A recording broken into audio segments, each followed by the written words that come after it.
You are listening to UpTalk with Sean Conahan. The gloves are off, and it's time to have a chat. Hello, people, and welcome to the first UpTalk SideChat of Season 4. I'll explain what that is in a second, but before I go any further at all, the subject matter and conversations on this podcast may be triggering to some of you. So, if you do have trigger issues, take responsibility and do whatever you have to do to put yourself in good mindset to listen to the podcast and get the most out of it. Thank you for doing that. For those of you who do not know what a side chat is, here's the deal. Every once in a while, I like to have a guest on who is not connected to the first response world. Not a first responder. And here's why. Even though this issue of mental illness, PTSD in particular, even though it is quite prevalent in the first responder world, just because you guys deal with traumatic events on a regular basis, more than the average person, even though that's the case, it is essential to remember that this is not a first responder problem. This is a human problem. It just happens to affect us more than normal, more than the average. So that's why I have them on, to remind us of that.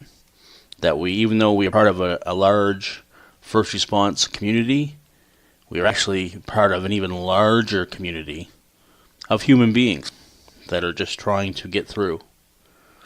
So that's why I do it. So I hope you enjoy it. As you may have seen last episode, what I'm trying to do now, when I can, is dedicate episodes. Dedicate my regular episodes to a first responder who has died. So what I'd like to do for these side chats is dedicate the episode to someone in the same profession as my guest who we have lost. So this episode, as you may have seen by the cover, is dedicated to Brody Stevens. For those of you who do not know Brody Stevens, he is a stand-up comedian, an actor. He's been on many TV shows, guested on and hosted many podcasts. You may know him from movies such as Hangover and Hangover 2 and Due Date. He frequented many of the Los Angeles area comedy clubs, but was best known and was famous for his late night spots at the Comedy Store. By all reports that I've read since, he loved his job, was so good at his job, and was much loved by his peers and by his fans. But even with that, on February 22nd, Brody Stevens died by suicide. So I'd like to dedicate this episode to him. Would like to say to all of his family and loved ones and fans that we're sorry for your loss. Okay. If you would like me to dedicate an episode of UpTalk to a fallen first responder in your life, please reach out to me. Email me at uptalkpodcast@gmail.com. And we'll make that happen. It will be my pleasure, my honor to do it, to celebrate the life of a first responder. How you doing owning your growth? That's the theme this year for UpTalk, own your growth. I'm doing okay. I haven't been perfect with it, obviously. I am human. But I've been really good at including regular meditation now and regular breathing techniques when I find myself anxious. I'm almost ready to add regular yoga. 3 times a week, short yoga routines to my weekly routine. All right, little by little adding stuff that I know makes me better. Okay, and that's what this is all about. So I want to know what makes you better. What do you do to own your growth? I have not heard from many of you. Okay? So I'd like to hear from some of you. However you want to get a hold of me, on social media or by emailing me, it doesn't matter. If you don't want to make it public, just email me. I'd love to know what you're doing. Things that you do to own your growth. Okay? So please do that, as it's really important. We do have a responsibility to ourselves to do what we need to do to get better. And to be a better person, and to grow, and to experience post-traumatic growth. Some events. I want to tell you about a couple of events that are happening. You can check out. Both of these are in the Nova Scotia area. So the first one, I want you to go check out the Facebook page, Tema Foundation. As you may know, the Tema Foundation is up and running. Risen from the ashes of what used to be the Tema Contra Memorial Trust. Up and going, raring to go. And they have an event coming up. I'm just going to go look at it right now because their page is on Facebook. So they have the Tema Foundation Education Day, which is on May 22nd. And it's being held at Mount St. Vincent University. You can check out the Facebook page and find out how to register for that. That includes the inaugural, there's also an inaugural gala on the 23rd. Let me just check that out here, and I'll tell you more about it. It is the Tema Foundation inaugural gala on the 23rd of May, and that's at the Kennard Center in Halifax. Okay, all hosted by the Tema Foundation. So please check them out. They are a group near and dear to my heart. Helped save my life, and I am forever in debt to them. So please check them out. The other one I want you to check out, which happens later on in the summer on June 14th, is the Kyle Curry Memorial Golf Classic for Mental Health and PTSD. A little bit more about that is it was formerly the Help Our Heroes charity golf tournament. They changed the name to, Bobby changed the name to remember his friend Kyle Curry, a Halifax professional firefighter who died by suicide in October of 2018. So as with previous years, 100% of the proceeds from this event will go to PTSD for military and first responders, and more specifically the Mental Health Foundation of Nova Scotia in support of the Tema Foundation. It's Friday, June 14th, 2019 at Granite Springs Golf Course. Event is open to everybody though. You don't have to be a first responder. And registration is now open. You can go to the page, go to the Kyle Curry Memorial Golf Classic on Facebook, and then scroll down to the details and it'll tell you how to register. And you'll be all set. They have awesome sponsors back this year like Q104, WestJet, Travel Hut, Project EH, Bounty Print, many whole sponsors. It's growing. It's a growing event. It's awesome. I've been lucky to be a part of it for the last couple years. So check them out. Okay, just a couple events. And then as far as some sites, please always check out Project Trauma Support. They're also near and dear to my heart. Lucky to be able to go on a cohort in December of 2016. Project Trauma Support, very special program here in Canada. Check them out, and check out Legacy Place Society, which is doing phenomenal work here in Alberta. Okay, and that just happens to be where I work in Alberta. So check out Legacy Place Society. They're awesome. Couple homework items for you to check out. Okay, so thank you for that. My guest this episode, as you may have seen, is an actor from Los Angeles. You may know her from TV shows such as Veronica Mars and presently The Good Place, for which she was nominated for a Golden Globe Award. Multiple movies such as Forgetting Sarah Marshall, Couples Retreat, Bad Moms, and she's also done some big voiceovers.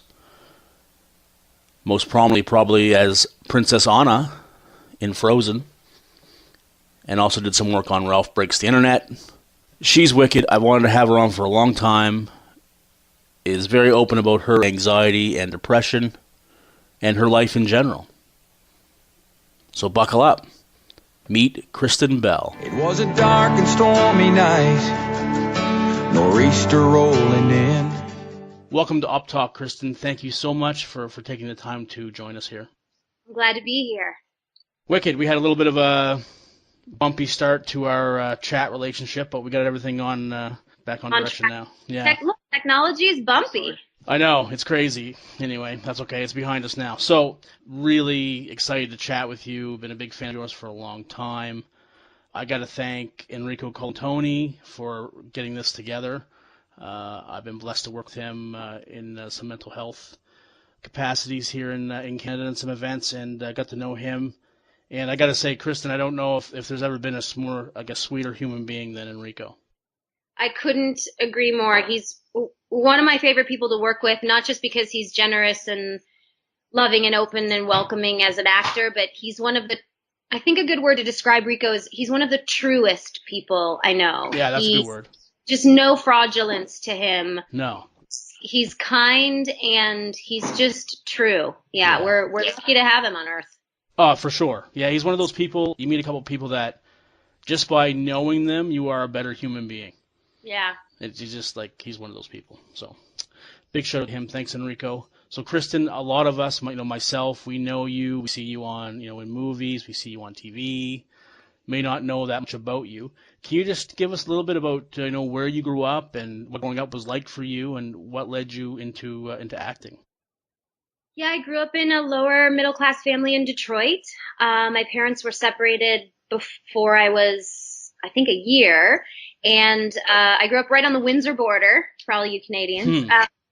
And both my parents remarried, and my father married a Canadian woman who had two daughters. So I have two stepsisters, and I went between the houses, but my parents were really good at living close to each other on purpose. Okay. Even though they didn't really want to. And when I look back at my childhood, I never heard my parents say a bad word about each other. Yet now as an adult, I realize they sort of still can't stand each other. But yeah. It's so interesting that I was never given the lens that I was from a broken home. There was nothing broken about it. I just looked at it that I had more people to love me. Right. That's rare that works out like that. Yeah, but I also think it's what was shown to me. My parents, I never remember them interacting, but again, they never said a negative word about the other. In fact, when I'd go to my dad's and complain about my mom, he would say, "Watch your mouth, that's your mother you're talking about." And when I go to my mom and complain about my dad, she'd say the same thing. And I think that shows their strength and resilience and ethics. Well, that's the way it should be. That's the way it should work. Yeah. Yeah.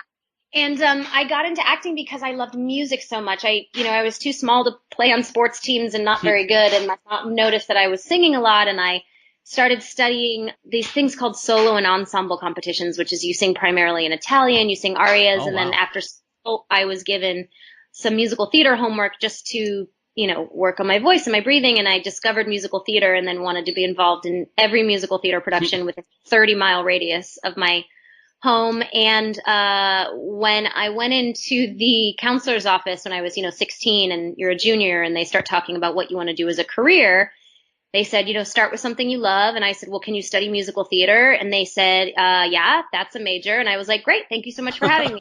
Perfect. I was like, well, that's done. It wasn't an epiphany. It was like, well, of course, it's just of course I'll stay on this track. And I, in retrospect, that was very risky because it's a very hard thing to succeed in being a performer because there's just a lot of us. But I'm grateful that it worked out, and I'm married another actor who's from Michigan.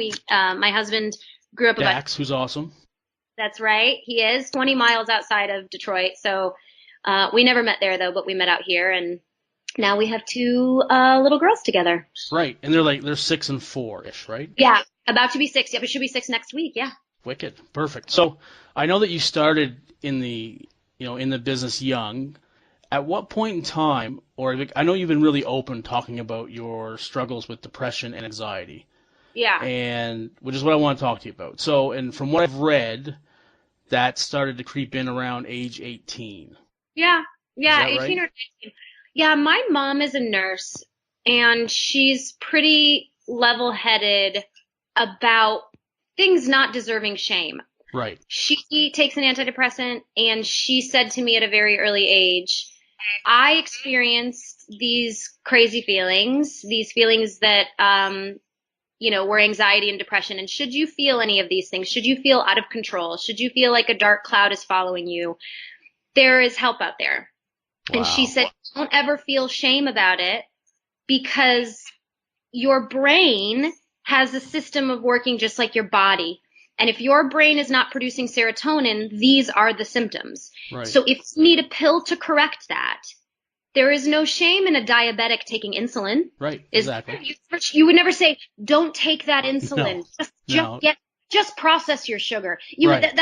That's absurd. Yeah, that's right. Yeah.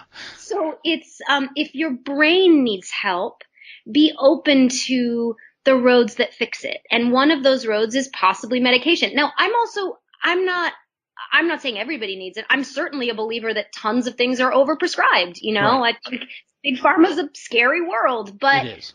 But what I'm doing is working to combat the shame that people feel when they need a pill. I have needed a pill proudly since I was 18. Right. And I know what it feels like I've also gotten off the medication twice, so I know what the symptoms feel like. Right. Again, it's not like the last time I felt it was 18, and I'll still feel it even when I'm on a medication. But right.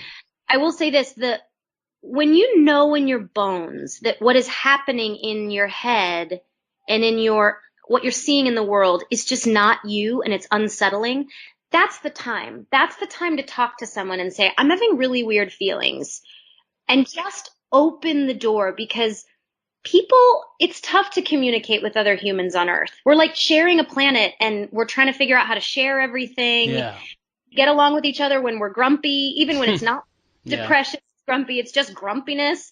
It's hard. But if you're vulnerable and you ask someone for help, I find it's always met with kindness. And that's what I did with my mom, and that's what I did with a therapist and with a psychiatrist, I think is the one that prescribes. And it's incredibly helpful. And I was never honest publicly about it until my husband, who's about the most overtly TMI human being to ever live. No filters. No filters. At all. Yeah. I was going into a long form interview show called Sam Jones, which is a sit down interview for an hour. That's long form. And I didn't have anything to talk about. I was sort of at the tail end of a press tour. I had felt like I had exhausted all my cute stories you tell on talk shows. Yeah. I said, what on earth am I going to talk about? And he said, why don't you be honest about your anxiety and depression, the feelings you feel, the feelings that make you so open as an actor? And I was like, God, that's strange that I've never said it out loud. I guess I did form some stigma of shame. Like, that was a huge component in my life, and I never talked about it. So I decided. Kristen, when he first said that to you, though, when he's first approaching you saying, hey, you should talk about this, what are the first thoughts that are going through your head? I was scared. Yeah. Because it was a new topic. I was immediately self-conscious as to how it would be received. But what was overtaking that thought and sort of eating that thought alive was my commitment to leading by example, which has been a really important part of my career. I recognize that I have a platform that I can talk about things, and sometimes, God knows why, people listen. But I have the ability to start a conversation. Yeah, you do. And you have that. I said, why on earth haven't I said this before? What I felt initially was guilt at how many people must look at me and think, God, she's always in a good mood. She's so bubbly. What an outlook. She doesn't have any problems. And then I was like, gross. What a gross thing to be. I should, of course, talk about this. And guess what? Who gives a rip how people react? Because I really strive to not care about what people think of me. I care about what I think of me. And I learned that from my husband.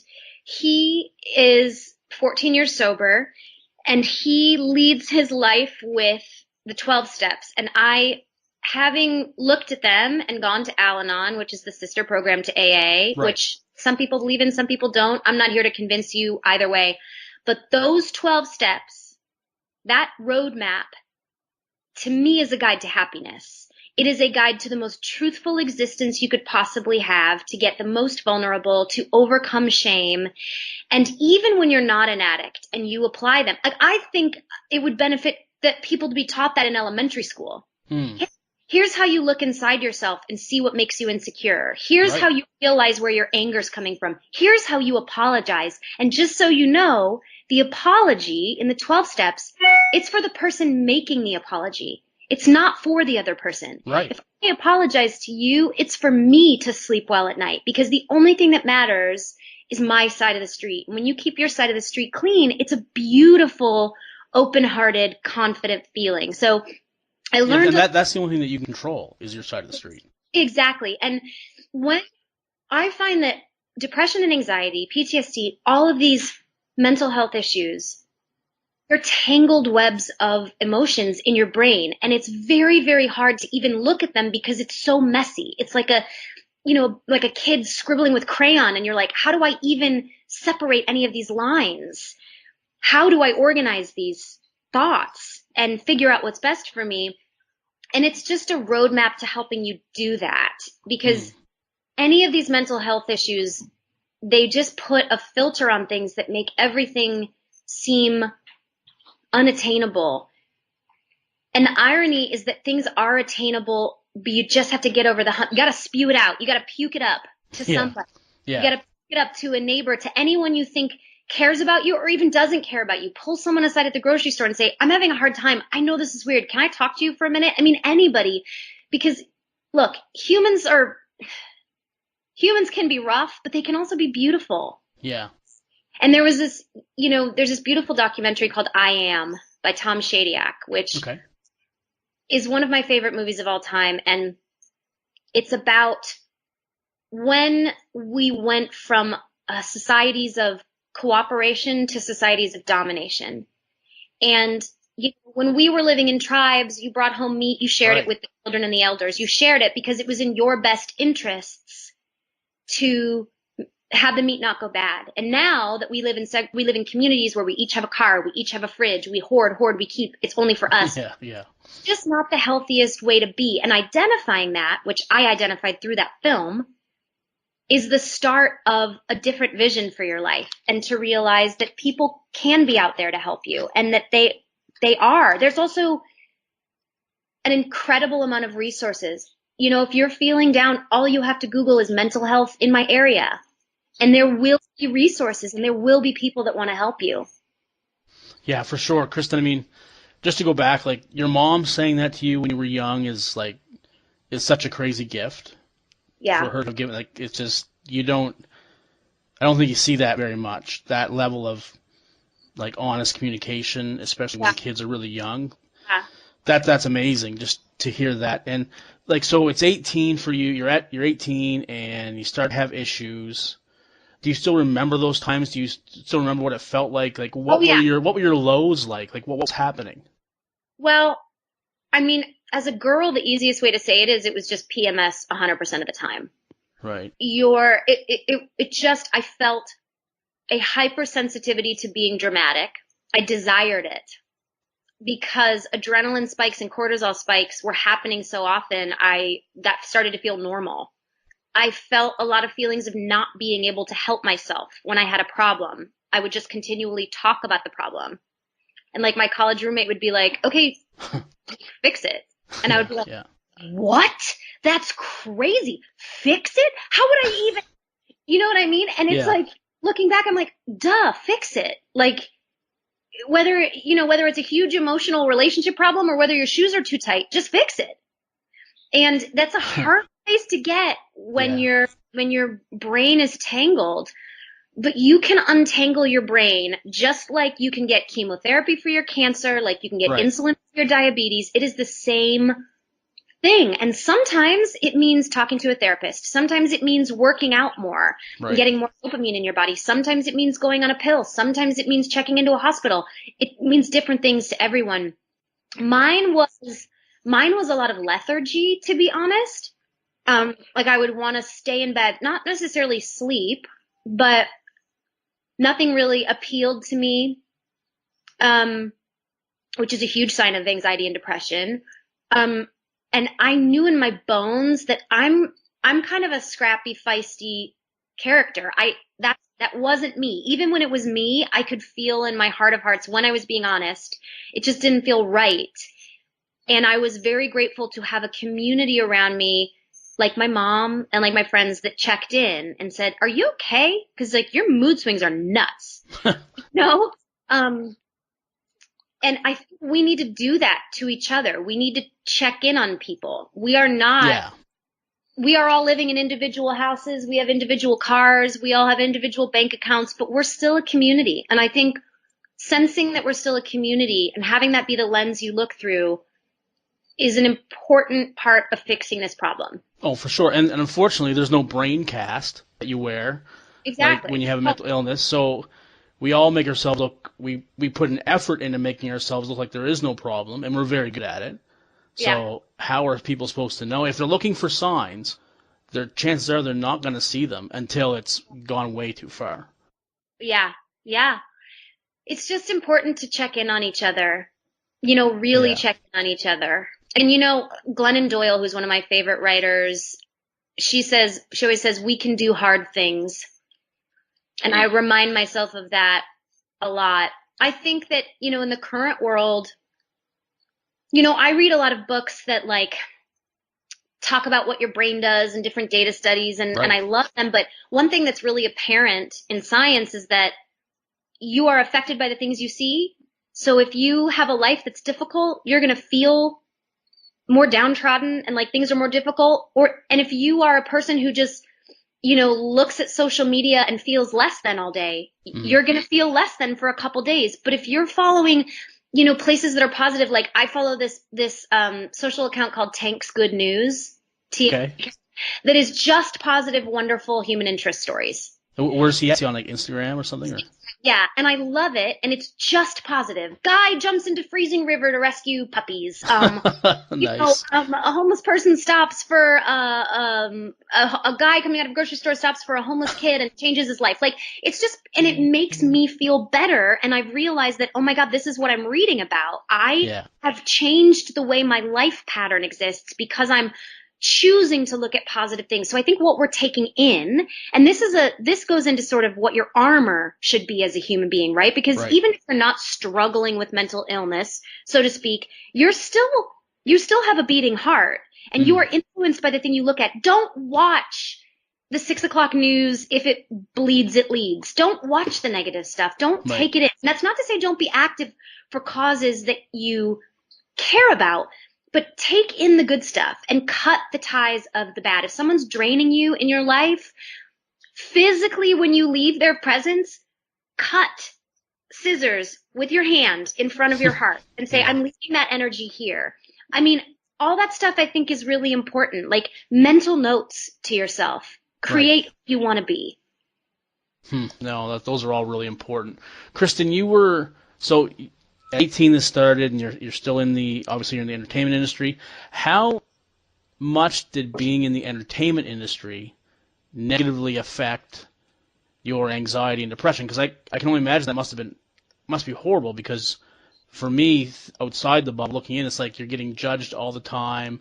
There's lots of rejection involved. You're competing with people that may be your friends. Like it's like a perfect, Storm. Mixture for being depressed. Yeah, but I will say this. I don't up compare. I always down compare. I think that's a really important thing. I do not look at perfect people and wish to be them. I look at the people living under the viaduct by my house and I say, thank God I have a dry roof over my head. Right. Keeping that at the forefront of my mind, keeping that as the active burner on the stove is helpful. Because, there is a lot of rejection. But did you find it hard, especially early on? Yeah, for sure. Yeah. But I'm not a coal miner. I'm not, I'm not a Title I kid who doesn't go to school with breakfast or lunch. Even when it was hard, I was still able to down compare and be grateful. And that is something incredibly important because I don't believe things happen to you. I really don't. I don't. You think you invite them in by your... Yeah, I think you know what I mean? create... Yeah. to live in. I don't think that's true in every case. Obviously, there are struggles that I could never understand. Right. But I will say for the majority of people, you're in control. Stop acting like you're not behind the wheel. Stop acting like you're not behind the wheel. Rev the engine or slow down and pull over, but you are controlling the steering wheel. And That's so awesome. That's cool. Yeah, absolutely. saying that to someone can help their brain organize that scribble drawing in there a little bit, and as human beings, it's important for like people like you. I'm so grateful that you have this podcast.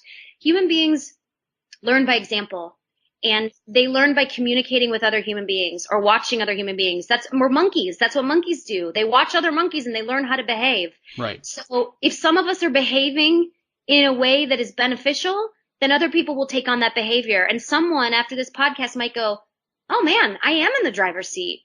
I'm going to pull over and ask for help. And then I'm grateful to be in the position to have said it. Right. That works right into what we're talking about this year. My theme this year is #OwnYourGrowth, and it's just about that. It's about taking responsibility for your own wellness, realizing that you are in control of some things. They may, we're all different, and the level of things I can control may be different than the level of things you can control based on our circumstances, but there are some things you can always control, even if they're minute. And it's to do those things. If you know those things help, you have to do them. Like that is your responsibility. It's nobody else's fault if you don't do them. That's true, but I will say I have a ton of sympathy and empathy for the jumping off the cliff of it's happening to me and landing in the water of I'm behind the wheel is a really difficult one, because especially when circumstances kind of have happened to you, like you had an upbringing that you didn't deserve. That's a hard place to get away from, but you can do it. It is possible. It is possible. And there's so much strength on the other end of owning what you can own. And it's similar to look, let's say you had a family life that you didn't enjoy and your parents didn't treat you well. Well, you have two choices. You always have two choices. You can grow up, you can blame your parents for everything. Well, I can't communicate because my mom did X, or I can't have a relationship because my dad did X. Right. Or you can wake up one morning and go, you know what might be different is I'm not going to blame my parents today. I'm going to be a new growth. I'm going to own my growth. Right. And you don't have to blame things on other people. It doesn't have to happen to you. And I just think that's a really powerful place for people to put their mind when they begin to look at their own mental stability. Yeah, and it takes a while to get there. It is not easy to get from point A to point B at all. It's not. That's why I'm going to keep echoing that it can be done. It feels like the scariest thing on the planet, but it can be done. Absolutely, and when you on the side, what personal responsibility, the amount of self-esteem that it gives you is extraordinary, because self-esteem can only come from yourself. It can only come from within. That's why it's called self-esteem. It comes, self-esteem, like from the 12 steps, it comes from esteemable acts. So, my husband, whenever he's feeling down on himself or he's throwing a pity party, he does something for someone else. And believe me, he does not want to do it. If he's feeling super grumpy, he's like, God, does anyone need help moving this weekend? Because I got to help somebody, or maybe I should check in with one of my boys from AA. But he does it because he knows that creates a pattern in his life that is yielding positive results. Right. Yeah, absolutely. I want to talk a little bit about your family life now, because I'm really a big fan. It sounds so weird to say that you're a fan of somebody else's relationship, but I am. And my story, my sort of backstory on it is my wife, who is like totally awesome, doesn't listen to podcasts that I know of at all. Like, doesn't listen to mine, doesn't listen to any that I know of, except for this one time a few months ago. We're in the car, and she finally says to me the words, "Hey, I found an awesome podcast." So I'm thinking, oh, she's going to be really kind of cute right now. Then we're going to work it into my podcast. But no, she says, you have to listen to this podcast by Dax Shepard. I went, in my head, I'm going, God damn you, Dax Shepard. Anyway, she plugs it in, and it's, of course, his podcast, Armchair Expert, and it's the episode that you're on with him. Mm-hmm. And she zooms to a area of the talk where you guys are talking about the whole pigeon massacre incident. Oh, God. Yep, right? We're in our relationship. Yeah, and you're talking about this, and we're listening to this, and it's like, this is exactly how like a normal relationship goes. This is how it works. Because, I mean, there are times when I know myself too, like I totally piss off my wife unknowingly, or because I lose control or of an emotion or whatever, I totally do the wrong thing, horrible thing, and end up creating a huge issue. You know, and it feels shitty when after you've done that, and I can sense that from what Dax was saying. As soon as it's over and you realize it happened, there's no worse feeling. Yeah. To know that what you just did and how it affected other people. Yeah. Well, they're all learning lessons, right? And one thing to strive for as a couple is to be very honest about how much work it's taken us to have this relationship, and how you have got to be willing to laugh at all of it. Because I don't know that I've been more angry at him than I was that day, because the loss of innocence, those pigeons were innocent. It was huge to me. It was horrible. It was really horrible. Awful. But my goal was to rectify the situation and get what yields the best results, right? Well, me yelling at him doesn't yield the best results, because actually it's a stronger move to just shut my mouth and let him stew a little bit. That was a stronger move by me. But by saying those stories that we've been through those things, I hope it gives people the correct vision of our relationship, in that we go to therapy when we fight. There have been times I've been incredibly angry at him, and there have been definitely times that he's been incredibly angry with me. And that happens to us, but we work towards each other and we say, what is the best solution? We work from the solution backwards. Sometimes the best solution, if we're arguing and bickering after the kids go to bed about God knows what, sometimes the best solution is to look into each other's eyes and say, let's make a therapy appointment tomorrow, and I'm not going to speak to you until then. Like, sometimes that's the best solution. Yeah. And you got to be open to reminding yourself why it's fun to walk through life with a partner, because loneliness is not fun. And you got to work from the solution backwards. It's really, really hard to do that. And it takes a ton of practice, because believe me, I was a very dramatic fighter. Like, I love slamming doors, and it was very hard for me to backtrack into getting my like feisty anger together to be able to press pause. But he's worth it. And as evidenced by his podcast and their following, he's so open and honest about his fault. There's nothing more appealing and there's nothing more appealing about someone than vulnerability. And he's arrogant about a ton of stuff, believe me, but he's pretty darn vulnerable about character defects. Or he comes across that way. Yeah. So, because you guys have what seems to be a pretty strong, like, you know, stable relationship at the foundation, and you're able to communicate. So, the dynamic of you dealing with depression, anxiety, and him dealing with sobriety. Mm-hmm. If you're having a bad day with your depression, anxiety, and you go to him and tell him that, did that always go well? Because what I found is sometimes you get in this thing where it almost sounds like you're not trying to compete, but like the people can get a little defensive, like, oh, well, you're going through this, well, I'm going through this, you know? Do you know what I mean? Well, yes, we've definitely had those moments. Okay. And both of us are codependent enough to realize how unattractive that is. Does that make sense? Yeah. Outcomplaining someone is not attractive. No. And if your goal is to have people around you that love and respect you, don't try to outcomplain them. Like, that seems like that seems like it should be taught in kindergarten, but it's not. But you have to tell people that, because in the moment, I've done it a billion times. where I've tried to outcomplain someone else, and then I look at their face and I see the result of the conversation, and it's never good. No. And then when I have a problem and I start hearing about someone else's, I stop and listen, and I find out why I'm grateful and how I can help the other person. There's always a better result. I'm in the results business. Right. You know, it's like, what is the best, most powerful, positive result? We read, there's this book in one of Malcolm Gladwell's books. I think it's Blink. There's this relationship expert. I think, is it John Gottman who's the...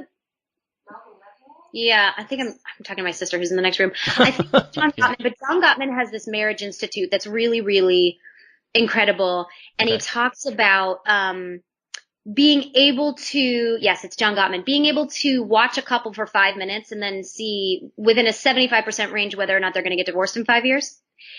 And it's all based on contempt. There's like 6 different emotions he watches for, but it's mainly contempt. When you roll your eyes at your partner, you are sort of disrespecting their point of view. And my husband and I have a ton of anger towards each other at any given time about anything, but we never ever have contempt. Ever. And we've made it our mission to stay away from it. And we recognize things because we read and we look at new points of view. Like another thing John Gottman says is, for men, sex is intimacy. For women, sex is the result of intimacy. And that's different. And so he says, they're very different. Yes. You want to have sex with your wife? Make her coffee in the morning. Right. You got to do it all day. You got to do it mentally all day. If you want to have sex with your wife that night, make her coffee, pack her a lunch, kiss her when she's on her way out the door, get the intimacy, give her the intimacy first, and then the result will be sex. But like, because sex is just such a huge component in everyone's relationship, and some people feel like they don't want to, some people aren't getting enough. It's like never seems to be matched unless you have a great sex life, in which case, Godspeed. Yeah, exactly. Like, it's not happening to you. This comes back to it. You're not the only person with issues in your relationship. There are other people, just like with mental health, that have paralleled this and can give you an example of a solution. And it's just like with parenting. Try it. I take tips from my friends about how to get my kids to sleep through the night. Some of them work, some of them don't. It's the same with mental health. It's the same with relationships. And my husband and I read a lot and try a lot of different tactics with each other, but staying away from contempt has been the major one. Wicked, you are dropping knowledge, Kristen. So you have 2 daughters, 6 and 4. Yeah, 6 and 4. So do you go out of your way, or will you go out of your way to somehow press upon them the importance of mental wellness and how much work that is? Yeah, not yet. No, of course. Yes. No, but yes, I will say when they're watching TV for a couple hours in the morning, right, I will turn it off and say, do you know why we're feeling sluggish? Do you know why we're crabby right now? It's because we haven't gotten outside and gotten active. Because your brain gives you awesome stuff and your body feels good when you start to run. And it's as simple as that. When we talk to them, first thing, and this might be controversial, we're brutally honest. When our oldest daughter was 3, she questioned how Santa Claus could make it to every house. And we had 2 choices. We could look at her and say, well, he just does. He's magic. Right, go deep, Santa. Yeah. Which is a fine choice. Right. Or I saw some critical thinking skills being developed in her at 3 years old. And I said, I want to reward the part of her brain that's looking at me and saying, something stinks. I want to ask more questions. Because if something smells fishy, you question it. That's what I want my kids to know. So I told her, I was like, you're absolutely right. And then I got this beautiful book off Amazon called The Wonderful Truth About Santa Claus that tells the story that, St. Nicholas gave presents to children in a poor town, and then it inspired everyone in the town to be a Santa Claus. And a Santa Claus is anyone who gives a gift that doesn't want the credit. Oh, nice. And you can never, ever, the most important thing, which is always the follow-up with parents, you always tell your kid, you never say there is no Santa Claus, because everyone is a Santa Claus. Everyone can be a Santa Claus if you give a gift and don't want credit. So he is real. So that way you, in the mind of your 5 and 6-year-old, not to say it at school. But for us, I wanted to reward her critical thinking skills. I think that that's going to be an incredibly important skill when she grows up. I think that technology and AI taking over, I think it's going to be one of the most useful skills sets you can have as an adult in the workforce. So we told her, and the same thing about sex. She said, where do babies come from? We said, well, your parents have genitals, and this is what happens. And truly, by sentence 2, she was bored and went outside. Had enough of that. Thank you. Truly, that's just like, I'm not even interested in that. And we were like, okay, great. But at least because I sort of think, I think if kids are craving honesty, why not give it to them? Yeah, for sure. There's nothing wrong with saying your mommy and daddy have sex and that everybody came here because of sex. There's nothing wrong with that. Sex is beautiful. I want my girls to have so much empowered, safe sex. I really do. And Dax is not the kind of father that's going to sit on the porch with a shotgun for boys. He's going to be like, are you safe? Does it make you feel good? If you're not doing it for him, if you're doing it for you, then have a blast. Nice. There's the shotgun may not be far away, though. It might. Well, no, It's not gonna be ever that far away. don't double cross his girls. I'll tell you that. Yeah, for sure. So, and there's also these books that we read them. That if you are a parent, they're called A Feel Better Book for Little Tempers, and they're by, I think, 2 psychologists. I have it right here, but they talk about what to do when you have anger and when you have anxiety, and they talk about moving your body, and they're beautiful books. And in the end, they have notes to parents and caregivers about defining what a temper is, displaying anger, body awareness, how to normalize it, what's a safe outlet for anger. Wow. Deep breathing, muscle relaxation. And they're awesome books because, look, kids deal with mental illness too. Kids have strokes of depression. Yeah, for sure. And some of that comes out when they don't have verbal skills yet. Some of them come out when they just have problems at school. We've found those the Feel Better Book for Little Tempers to be really helpful. And I guess that's our whole mantra, is that if we don't know how to do it, we find a book or we ask somebody, because resources are out there. Man, you have some good resources. Thank you for sharing those very much. So, Kristen, we talked about own your growth. Yeah. So what do you do to own your growth? What are some things that you go out of your way to do just for you and your mental wellness? Oh, wow. Well, I'm very honest with my husband about when I'm overwhelmed. I don't worry about it being a time when he thinks I have a right to be overwhelmed. I look at him and I say, I'm feeling overwhelmed today. I need to take a walk around the block, or I need to get a manicure, or I need you to tap in here. And when I go out of my way to notice when I think he's overwhelmed and try to compensate. You know, when I know he's had a really tough work week, I'll get up with the kids, let him sleep. I try to have it be a team, I guess is what I'm saying, where I can state my personal needs, but I can also feel a ton of self-esteem for going out of my way to help my partner's needs be met, so that we are always feeling some competency when we're parenting. Because the other option is we're doing it sort of separately because we have busy work schedules, no one's communicating, everybody's tired, you know? When you get to the point where you have to go for a walk around the block. Yeah. So walking, is there anything else that could take the place of that moment? Like, do you do yoga? Do you do anything like that? Working out is huge. Okay. When it's sometimes difficult with anyone's work schedule. Right. I try to work out once a week, and when I'm not like actively shooting, which takes me, to a set for 15 hours a day, I'm trying to go 3 times a week, and I'm tough on myself. I try to do a hard workout that gives me the dopamine I want. What kind of workouts do you do? I do this workout in Los Angeles called Metamorphosis, which is sort of looks like a Pilates machine, but it's a little bit more like CrossFit. It's like very hard, heavy weights while your body is being elongated, and it is brutal for 45 minutes. Wow. But I've done easier workouts, and it doesn't yield the same mental results or the same body results, to be honest. The other thing I really love is meditation. I don't do it nearly as much as I should, but I rely on it as a sort of when I really need to get myself out of my head. I will say to my husband, I need 20 minutes to go meditate. I think looking into what meditation is and how much it can benefit your brain and learning a little bit how to do it. Even people have meditation apps. You can do it so easily. You don't have to take a super expensive class. It's all over. The amount of external stuff we do, the amount of multitasking, it has it stresses your brain. Turning it inward, even if you feel it's going to be uncomfortable and pointless, is worth it. Yeah. You're worth it. Totally. Okay, cool. Thank you for that. I want to ask you about the Child Mind Institute. Yeah. Talk a little bit about that. I mean, they're a nonprofit that mainly focuses on the lives of children. Right. Hashtag my young self. My younger self. Yeah. My younger self with mental health and learning disorders. And it's a great resource to they offer occupational therapy for children. It's just a great resource if you are having a problem with your child, if you want to know if they have behavioral problems, if you just want more of a guide. And they had a campaign a couple of years ago that I got involved in about what would you say to your younger self. And I think stuff like they start conversations. They are a resource nonprofit, but they also start conversations, which is why I like them. They ask people to talk about it. What would you say to your younger self?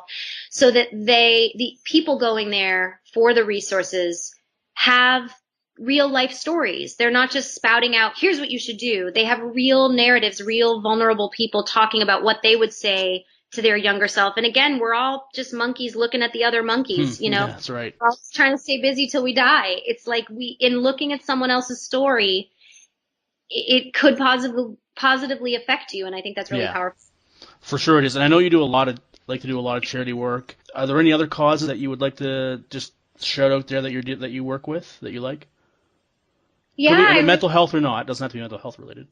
Well, I work as an ambassador for Baby to Baby, which is a nonprofit here in LA that works to reach kids below the poverty line from 0 to 12 and get them their basic needs met. And they have been around for less than 10 years, but they've grown so rapidly. And if you're ever wondering, if someone cares about kids and you're wondering what to get them for their birthday, a donation to Baby goes a long way. I can tell you, I've seen it in action. We see stories all the time about, parents wringing out diapers because it's the only one they have all week. And people who struggle to make ends meet. And that's, my husband and I just started a company called Hello Bello.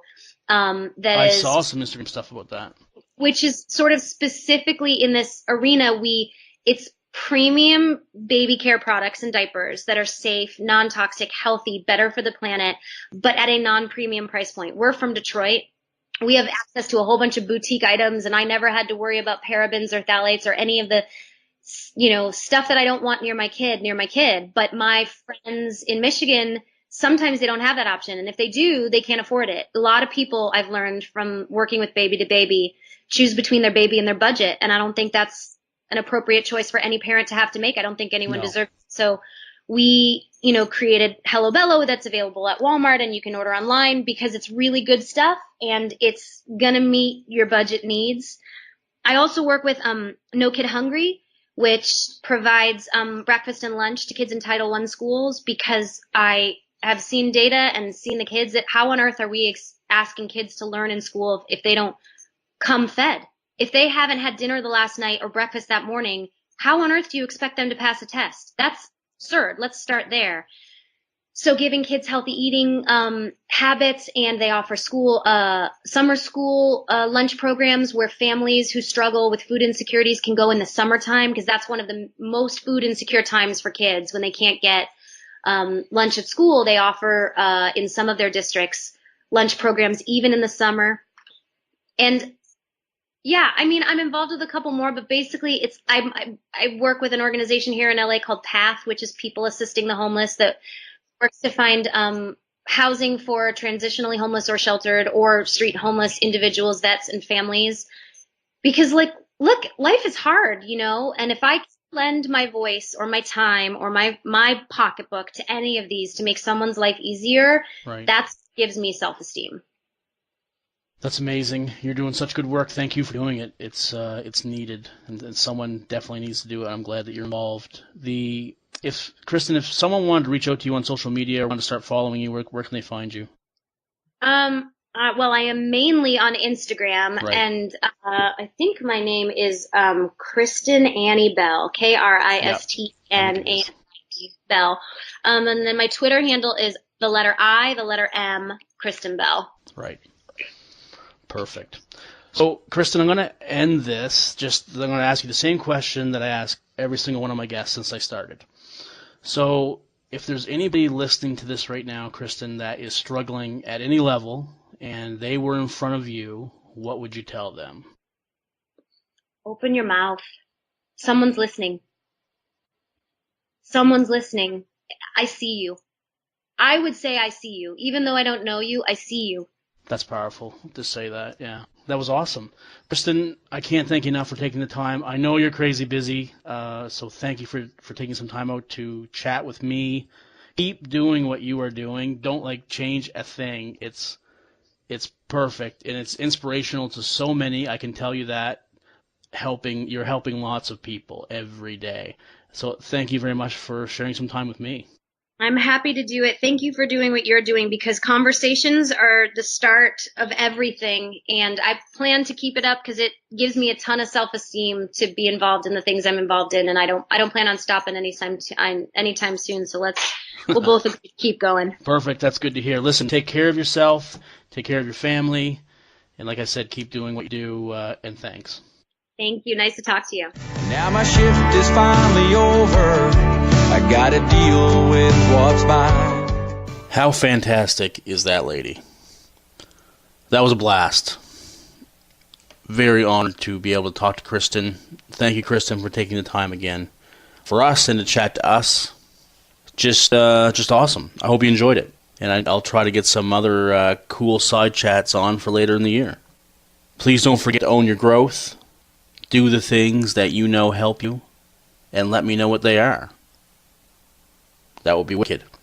If you're doing it on social media, use the hashtag #OwnYourGrowth and tag UpTalk Podcast if you can. That'd be great. Obviously, you can find UpTalk Podcast anywhere you get your podcasts. If you can't, let me know.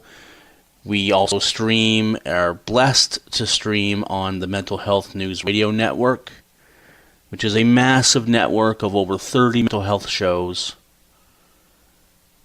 which now has an international audience of 6.7 million people. So there's lots of people that are looking for answers on this stuff. They're looking for support and education and to feel like they're a part of the community. Check out the network. Also, you can check out my social media accounts on Twitter, Instagram, Facebook. You can also find the podcast on YouTube. All you have to do is search UpTalk Podcasts for any of those, and you'll find them. If you or your organization would like to be a sponsor of UpTalk, you are welcome to. I would love to have you on board. Just email me at uptalkpodcast@gmail.com, and we'll figure something out, and you could also reach those 6.7 million people with your message. All right, so let me know. Can absolutely happen. All right, guys, that wraps it up for this episode. Another regular episode is on deck, coming very soon. Until we chat again, own your growth, take care of yourself and each other. More love, less judgment. 'Cause we ain't superheroes, we're just ordinary people trying to make the difference and the first on every scene. And it's a heavy, heavy burden to carry all this hurting when you can't unsee the things you've seen. It keeps going on. When those sirens are gone, it keeps going on. When those sirens are gone.